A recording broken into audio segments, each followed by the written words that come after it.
Добро утро, уважаеми зрители! Казваме и на онези от вас, които сега се събуждат и се присъединяват към нашата компания.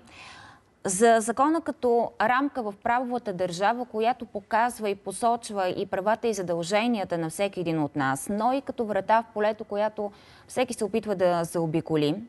И за домашното насилие, като епидемията на нашето време, продължаваме този нелек разговор, защото и във вчерашния ден, макар и по-малко от преди седмица, хората отново казаха не на насилието в различни градове на страната, пред институции, поискаха и промени. Каквото и да означава това, защото вече видяхме онова пък, което предложиха като промени и депутатите. От правна и психологическа гледна точка на този проблем ще погледнем следващите минути с адвокат Силвия Петкова и психолога Дани Владимирова. Здравейте! Добро утро! Добро утро! И миналата седмица и тази се приплита темата обществени искания, нагласи и институционално действие. И ако направим една равносметка за тази една седмица, защото преди седмица хората дадоха точно 7 дни време на властите да вземат мерки. Какво се случи за тези 7 дни, адвокат Петрова? Така, аз ще започна от там, че бързите законодателни промени, винаги съм го твърдяла, ще продължа да го твърдя, бързите законодателни проблеми никога не са правилния отговор на възникнал обществен проблем.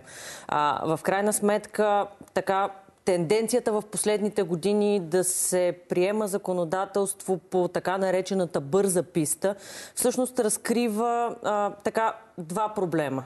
Първият е, че нашия законодател няма опит като в сферата на законотворчеството въобще. Очевидно няма опит и в конкретната сфера, която се урежда. Втория проблем обаче е, че макар да имаме форма на гражданско общество, гражданското общество критикува, но не предлага.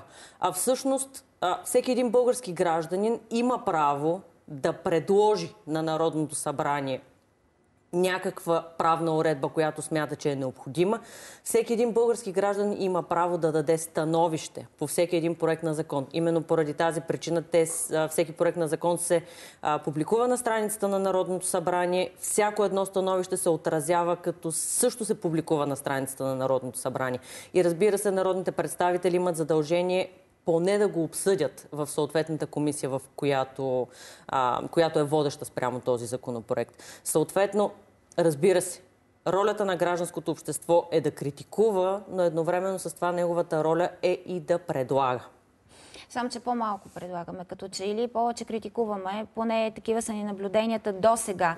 Ако изкараме извън скобата конкретиката, този конкретен случай обаче, госпожо Владимирова, тогава, когато говорим за енергията на хората, на многото хора, сега тя беше ли по-успокоена, защото един от аргументите бяха тези. Депутатите се събраха, за да успокоят хората. Успокоиха ли ги? Получи се един ефект на излизане на духа от бутилката. Защото през последните години напрежението е изключително нагнетено. Вие го виждате по улиците, в квартала, в блоковете, навсякъде. Всъщност импулсивността, която последва вследствие на това напрежение, тя е импулсивност и в агресорите, и в обществото, и в законодателството, доколкото разбирам от дамата. Желанието бързо да се освободим от напрежението всъщност не води до решение. Това е импулсивен акт. Трябва около минута и половина, за да стигне импулса от лимбичната система до кората на мозъка и да действаме разумно. Това се случва и с агресорите, отнета е тази минута и половина, и с жертвите, и с законодателството и обществото. Всъщност ни трябва едно спадане на напрежението, връщане на разума и вземане на разумни решения. Това ще отнеме известно време, но все пак импулса, началото е даден. Даден е и не случайно аз ще анализирам думите на един доскоро уважаван от мен културен министър. Той не случайно каза "събудиха се". Това не е ефект от днеска. Това е приспан ефект от много време в патриархалното ни общество. Един режисьор, да, тръгна отдалеч. Това е световен процес. Най-после той стигна и до нас и аз вярвам, че няма да се спре потенциала на тази енергия. Когато говорим за тази енергия, тя помага поне, така мисля, на хората, които са попадали в такава ситуация или техни близки, жертви на насилие. Нека да поговорим и за тях. 18-годишната Дебора записа едно кратко видео, което каза: "Благодаря ви, хора, благодаря ви, добри хора, за това, че ми помагате и се молите за мен" и така нататък. Само че с отслабването на тази енергия, т.е. площадите не винаги ще са толкова пълни, ще остане ли сам човек отново да се справя? Отчуждението е диагноза повече от 20 години. За съжаление, тази диагноза прерасна в дехуманизация. Ролевите модели на мъжа, който трябва да е татуиран и мускулест, на жената, която в повечето случаи е златотърсачка и пробва различни мъже, обезцениха образа и на мъжа, и на жената. За щастие хората започнаха да говорят и да споделят и да не се страхуват от тази самота и изолация. Момичето Дебора направи огромна крачка в това да застане с лицето си. Повечето хора не очакваха, че това момиче ще има смелостта. От около месец ние правим един подкаст, в който момичета, аз не очаквах клиентки, че ще застанат и един час ще говорят за проблемите си. Това е тенденция. Ние бяхме много дълго сами. Пускаш някого на улицата и колата отзад излиза мъж, който ще прибие заради това, че си бил културен. Ние не смеем да бъдем културни, не смеем да бъдем добри, защото ще ни вземат за глупави. Умният е богат, бедният е глупав и мечтата на всеки 20 годишни на 30 да бъде милионер и да не прави нищо. С такива ценности няма как да се променим. Но това, че хората са склонни да търсят помощ, да не са сами, за мен е надежда, че образование, култура и правни институции може би ще тръгнат по правилния път. Казахте моделите на мъжа и на жената. Ако погледнем пак към правната рамка и това, което приеха народните представители, опитвайки се да вкарат в някаква категория обяснение интимна връзка. Адвокат Петкова, сега противоконституционни текстове ли изобщо приеха? И не само заради начина на гласуване, но и заради това, че там изрично е посочено мъж и жена и нищо повече. Тоест, тук по полов признак може ли да бъдат атакувани в съда тези разпоредби? По принцип, самата разпоредба е така формулирана, че реално погледнато предразполага към тълкуване.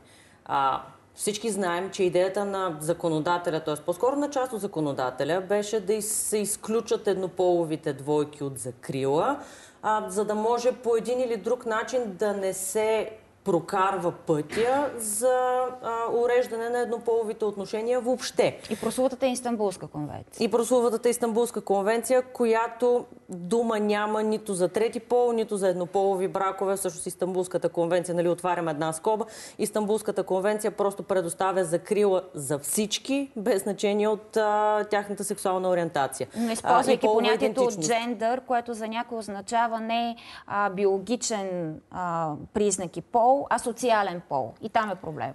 Всъщност тук пак оставаме в скобата, че се касае за сгрешен превод и аз продължавам да поддържам тази теза, че всъщност става въпрос за сгрешен превод, защото при преглед и на английската и на френската версия, които са официалните версии, става въпрос не за социален пол като форма на трети пол, става въпрос за социална роля на пола. Тоест, ако едно момченце иска да стане, да речем, коафьор, то да не бъде подигравано, и ако едно момиченце, да речем, иска да стане боксьор, тя да не бъде подигравана. Това всъщност означава социалната роля на пола. Излизайки от скобата, която отворихме, пак казвам, тази разпоредба предразполага към тълкуване, защото тя е така формулирана, че да, става въпрос за интимна връзка между физически лица от мъжки и от женски пол, т.е. няма трети пол. Това са възможностите за всички видове полове, но никъде не се отбелязва, че мъжкия и женския пол трябва да имат интимна връзка помежду си. Тоест, подлежи на тълкуване дали се изключват еднополовите двойки или не. От друга страна, има и още една друга форма на тълкуване. Нормално, логично, закономерно обществото гледа от гледна точка на жертвата, защото обикновено се поставя на нейно място. Тоест, изключва се закрилата за жертвите на насилие, които се намират в еднополово партньорство. Нека обаче да погледнем за момент от гледна точка на извършителя. Изключва се възможността на извършителя на насилие към неговия еднополов партньор, първо, той да понесе рестрикция на правата си съгласно Закона за защита от домашното насилие, когато е извършил такова. На второ място, той няма извършител на насилие, който се намира в еднополово партньорство, няма да понесе по-тежката наказателна отговорност за същото деяние, което е извършено от хетеросексуален извършител. Тоест, ние имаме форма в момента на обратна дискриминация. Едва ли не. От гледна точка на извършителите и пряка дискриминация по отношение на жертвите. Загубихме се в превода, в правния превод, ако мога така да кажа. Така ли е, госпожо Владимирова? Като си говорим сега, между другото, в законодателството често е мъж и жена, т.е. между мъж и жена, и това е всъщност разковничето, че се изключват еднополовите връзки. Но там също има проблеми. За мен този коментар показва колко дифузни и неясни са междуличностните отношения. Ние не можем вече да формулираме тези хора защо живеят заедно, какво ги свързва, на къде отиват. Всяка седмица имам дете между 11 и 15 години, което или е момиче, което иска да стане момче, или е момче, което иска да стане момиче. Постоянно консултираме хомосексуални двойки, в които има насилие. Психологическо, физическо, всякакво. Да, ние можем да не забелязваме големия розов слон в хола, но него го има. Тези хора ги има. Те страдат. И ние трябва да се погрижим за тях по някакъв начин. За мен тази формулировка с интимната връзка 60-те дни показва точно това, че самия законодател не може да се ориентира кого спасява, какво прави, какъв проблем решава. Като че ли са взели от филма 9 седмици и половина 60 дни и са сложили нещо като. Но аз не смятам, че трябва да се подиграваме на законодателите, а по-скоро да помогнем във формулирането на този процес, за да спрат да страдат хората, които са в такава ситуация. А до момента нещата не са ли твърде обърнати и се върви отзад напред? Първо става престъплението и ние за това казвам, сега увеличаваме наказанието. Отваряме центрове за защита на хора от домашно насилие, помагаме им да се възстановим. Но то вече се е случило. Ние действаме след като нещо се е случило. Къде е превенцията, се питат мнозина. Може ли по-големите наказания да бъдат част от тази превенция? Те да бъдат възпиращи да се случат подобни неща? Как мислите? Винаги трябва да гледаме триизмерния модел на минало, настояще и бъдеще. Миналото ни доведе до тук. То беше дълго и няма как да се реши с еднократен акт. Но в настоящето мерките трябва да са брутални, твърди, недвусмислени, за да се спре мултипликацията на този процес. А що се отнася до бъдещето, то трябва да заложи на образование, на култура, на възпитание. Това е бавен процес, точно колкото беше бавен този от миналото. Да, но обикновено говорим, че трябва да се работи с жертвите на насилие, за да излязат от тази ситуация, Факт. да забравят или по-скоро да го преболедуват, защото това не се забравя. Много ми се иска да кажа тук нещо за жертвите на насилие и за агресорите. Ние нямаме очи за патологията. Има изключително много патология. Затова, освен психолог и психиатър на жертвата, трябва да се назначава психолог и психиатър на насилника. Защото това са хора, които са компулсивни, които не могат да контролират импулсите си и са опасни както за жертвата, така и за себе си. Така че трябва да се преосмисли подхода към двете страни на монетата. И да се говори и на хората. Впрочем, сега отварям пък аз тази скоба, защото дори не знам и как да коментирам някои от коментарите. Под видеото на Дебора се прочетоха и такива. На нея май нищо и няма, само виждаме остриганата коса, къде са белезите. Хората, някои, малка част, силно се надява малка част, искаха да видят белезите на това момиче. Това е напълно обяснимо. Хората не вярват на очите си, защото постоянно са в фейк новини, в манипулация, в управление на впечатление. Всички съмнителни, подозрителни и неубедени. Нормално е да го пренесат върху всичко. И тук, може би, ние, хората, които говорим публично, вие, медиите, които давате информация, трябва също да заложим на сигурни, недвусмислени и доказани факти. Адвокат Петкова, днес ще се гледа мярката за неотклонение на обвиняемия. Първо, избързаха ли всички с поставянето на присъда? Всички, имам предвид не съда, общество и така нататък, особено в социалните мрежи, с поставянето на присъда. И днес, поне съжалявам, че така ще се задам въпроса на медиите, дали пък този път ще чуем и какво мисли съда, имам предвид при произнасянето. Миналата седмица не бяха допуснати и колегите бяха изгонени дори от коридора. Как си го обяснявате? Вие имате дълга практика. Защо се крие нещо подобно? Не бих казала, че толкова се крие. По принцип, наказателният процес е публичен. Така или иначе, актът на съда, с който взима или отказва да вземе мярка за неотклонение със сигурност ще бъде взет. Каква ще бъде тя, вече зависи от съда. Въпросът е, че е твърде вероятно заради обществения натиск да се касае за задържане под страж. Има я тази тенденция, когато едно дело стане публично, медийно, когато се намеси обществото и започне да критикува пряко съда. В повечето случаи критиката към съда е несправедлива, казвам в повечето случаи. Тогава съдилищата правораздават под натиск. Правораздаването под натиск обаче по никакъв начин не може да бъде справедливо правораздаване. Именно поради тази причина е възможно да не е позволено на медиите да присъстват. Освен това, медиите ще имат със сигурност достъп до съдебния акт, когато той бъде публикуван на страницата на съда, защото съда е длъжен да го направи. Между другото, съдебни лекари отказват, разбрахме, да назначат, т.е. да направят допълнителната съдебна експертиза по това дело. Как се го обяснявате? Правят си самоотводи? Отново ще отворя една скоба, за да обясня съвсем кратичко в кои случаи се прави и отвод, и самоотвод на вещо лице, или на съд, прокурор и така нататък. Това става в случаите, в които съответното лице има някаква връзка с някои от страните в процеса или, както вероятно е в конкретния случай, когато има каквото и да било съмнение, че експертизата няма да бъде обективна. В случая би могло, разбира се, никой от нас не е чул аргументите на съдебните лекари да дадат своя самоотвод, или поне аз със сигурност не съм запозната с тези аргументи. Един от вариантите е по един или друг начин да не искат да дадат невярно заключение, ако чувстват, че обществото или органите на досъдебното производство изискват да дадат квалификация на нараняванията, които са различни от реалната такава. Това все пак е въпрос и на медицинска етика, въпрос е също така и на задължението им да дадат вярно заключение. В противен случай те носят наказателна отговорност.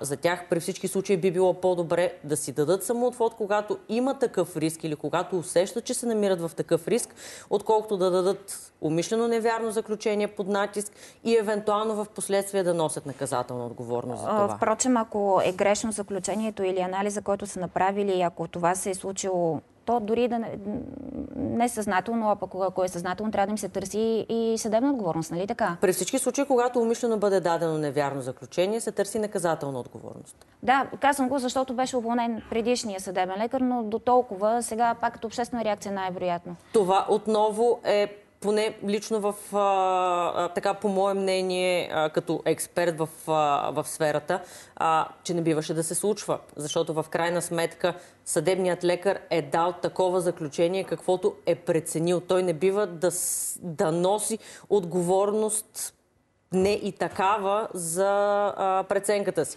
Независимо дали не си е свършил работата поради некомпетентност, вече ако е умишлено, тогава следва да носи отговорност, включително и наказателна, както споменах. Но когато става въпрос за вътрешно убеждение или некомпетентност, не е това начина, по който следва да се реагира. Госпожо Владимирова, към всички жертви на насилие, ако можем, въпреки че случаите са много различни, ние не можем да обобщаваме по този начин, но кое е основното, което те трябва да знаят? Забрави ли се подобно нещо някога? Може да се преработи. Има техники, с които може да се преработи и ние го показваме в това, което правим около месец.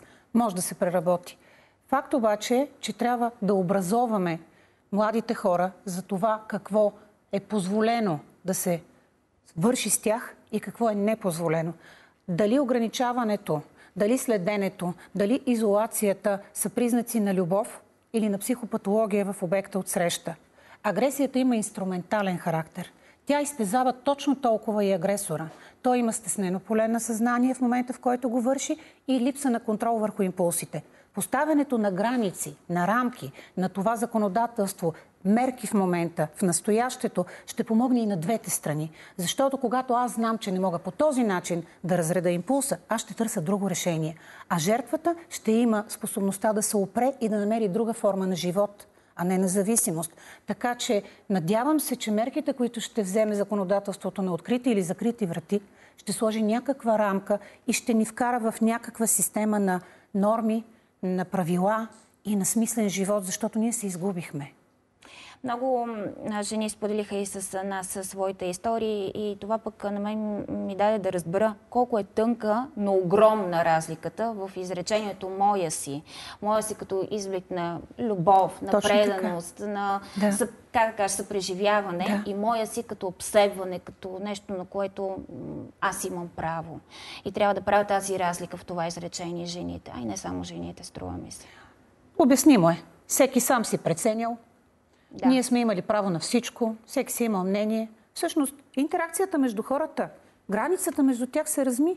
Физическата сила, първичната, бруталната, животинската управлява. За съжаление е така.